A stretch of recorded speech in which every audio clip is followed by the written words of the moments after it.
Hey everyone, welcome back to Midnight Recaps.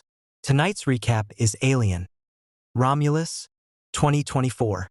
What if your only chance at freedom was hidden inside an abandoned space station? But the moment you stepped aboard, you realized you weren't alone, trapped with the deadliest creature in the universe. Every escape route leads to another nightmare. This is one mission where survival comes at a terrifying price. So grab your popcorn, turn down the lights, and let's step into tonight's recap.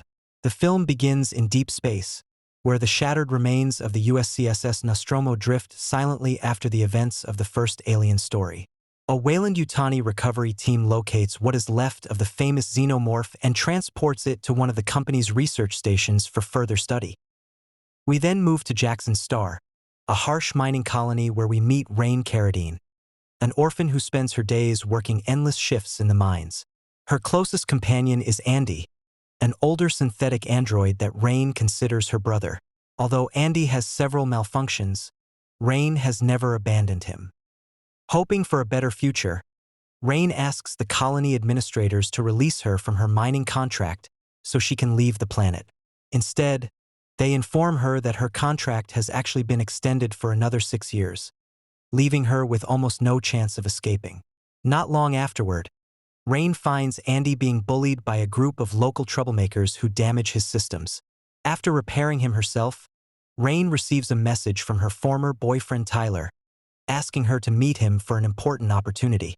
Rain and Andy arrive at Tyler's hideout, where they meet the rest of his crew: Tyler's younger sister Kay, their cousin Bjorn, and Bjorn's girlfriend Navarro, who serves as the group's pilot.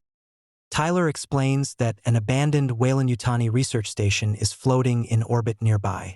Their plan is to sneak aboard and steal cryostasis pods, allowing them to escape Jackson's star and travel safely to the distant planet Ivaga, where they hope to start a new life. Since Andy was built by Weyland-Yutani, they need him to bypass the station's security systems. Rain is hesitant because she doesn't want Andy placed in danger, but after hearing Tyler's plan, she finally agrees to help. The group boards their mining ship, the Corbelan, and launches into space. As they leave the colony behind, Rain gets her first clear view of the nearby sun, something the miners rarely experience. Soon, they reach the abandoned station, which is divided into two connected sections known as Romulus and Remus. Andy, Tyler, and Bjorn head inside to locate the cryostasis pods, while Rain stays behind with Kay. During their conversation, Kay suddenly becomes sick. Rain quickly realizes Kay is pregnant, but Kay asks her not to tell Tyler because she isn't ready for him to know. Meanwhile, the others discover the cryostasis room. Unfortunately, there are only 5 pods available, meaning Andy cannot make the journey because synthetic androids are not allowed on Ivaga. Even worse, the available fuel will only support 3 years of travel instead of the 9 years required for the trip. As they continue exploring, Andy stops Bjorn from accidentally falling into a massive hole in the station. Nearby, they discover the damaged upper half of another synthetic android. Before they can investigate further, emergency security systems activate, locking them inside a laboratory. Inside the lab, hundreds of frozen facehuggers begin thawing as the station loses power. Rain and Navarro rush over after hearing the alarm. Rain removes the damaged synthetics operating module so it can be installed into Andy, hoping to improve his performance.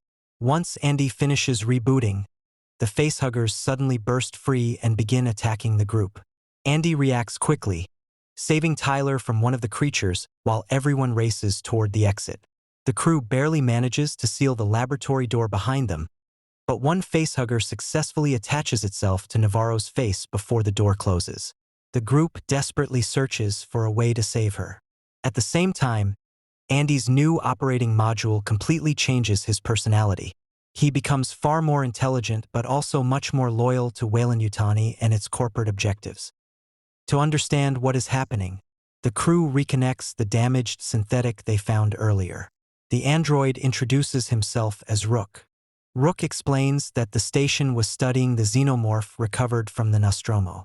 Although the creature had originally survived being ejected into space by Ripley, the scientists eventually killed it. Unfortunately, its acidic blood caused severe damage throughout the station, leading to disaster. Rook also warns them that removing the facehugger will not save Navarro because an embryo has already been implanted inside her. Even so, Rain comes up with an idea. By freezing the creature's tail, they successfully force the facehugger to detach without killing Navarro. She regains consciousness, but Rook calmly explains that her fate has already been decided. Hoping to escape before anything else happens, Bjorn and Navarro hurry back toward the Corbelan. During the trip, Navarro begins feeling intense pain.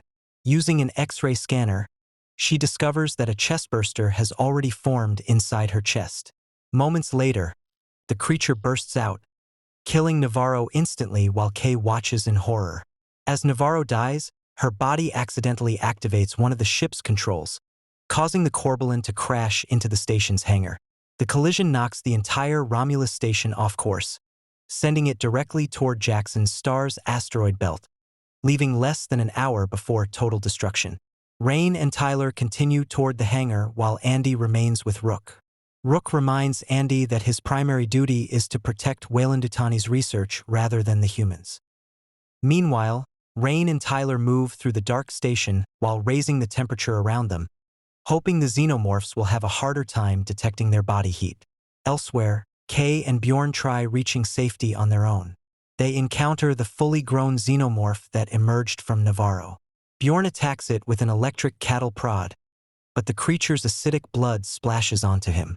The acid burns through his body until he dies from his injuries. Kay manages to escape and contacts Tyler over the radio while being chased.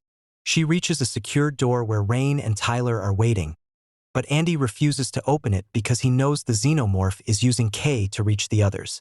Rain begs Andy to help, but before anything can be done, the creature grabs Kay and drags her away. During the argument, Tyler also learns for the first time that Kay is pregnant. Frustrated and heartbroken, Rain slaps Andy before immediately regretting it.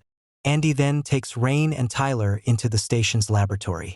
There, Rook reveals the station's greatest experiment, a substance called the Prometheus strain, created by combining human and xenomorph genetic material. They watch footage of laboratory tests showing the substance healing a sick rat. However, after they leave, they fail to notice the rest of the recording, which reveals that the rat later mutated into a horrifying hybrid creature before dying. Andy arms Rain and Tyler with powerful pulse rifles, and the two continue searching for Kay. Eventually, they discover her trapped inside a living xenomorph cocoon. She is still alive but unconscious. Tyler considers injecting Kay with the Prometheus strain to save her, but Rain convinces him not to. As they begin freeing Kay, a xenomorph suddenly attacks.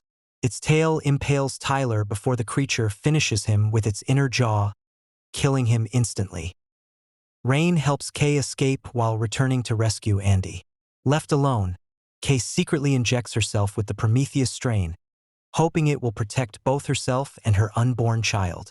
Rain reunites with Andy and removes the company module from his body, restoring his original personality. Rook tells them there is no realistic way to survive, but Rain refuses to give up. She notices the station's gravity controls and comes up with a plan. As dozens of xenomorphs approach, Rain shuts off the gravity and opens fire with her pulse rifle. The creatures float helplessly through the air while she eliminates them one by one.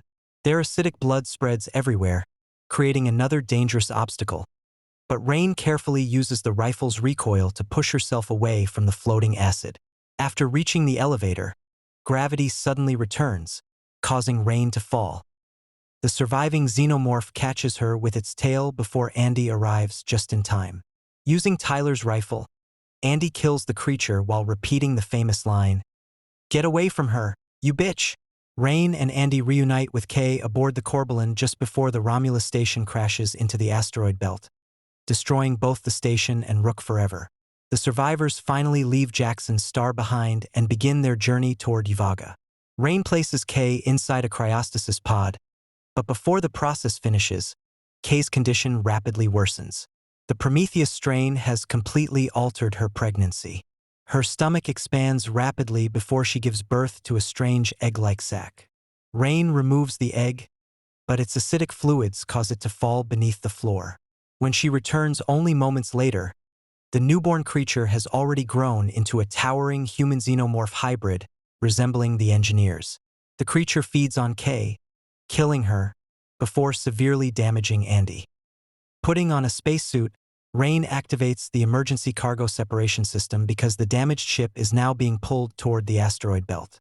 The hybrid attacks her as she struggles to release the cargo pod. Both of them are thrown outside into space, hanging onto the ship. Using her safety harness, Rain finally reaches the last control lever and ejects the cargo pod. The hybrid is pulled away with it and destroyed as it collides with the surrounding asteroids. With the danger finally over, Rain places the badly damaged Andy inside a cryostasis pod. Before entering stasis herself, Rain records one final message. She reflects on everything they have lost but remains hopeful that when they finally reach Ivaga, they will have the chance to build a better future. And that brings us to the end of tonight's recap. If you enjoyed this recap, don't forget to like, subscribe, and leave a comment below. It really helps the channel, and I'll see you in the next one.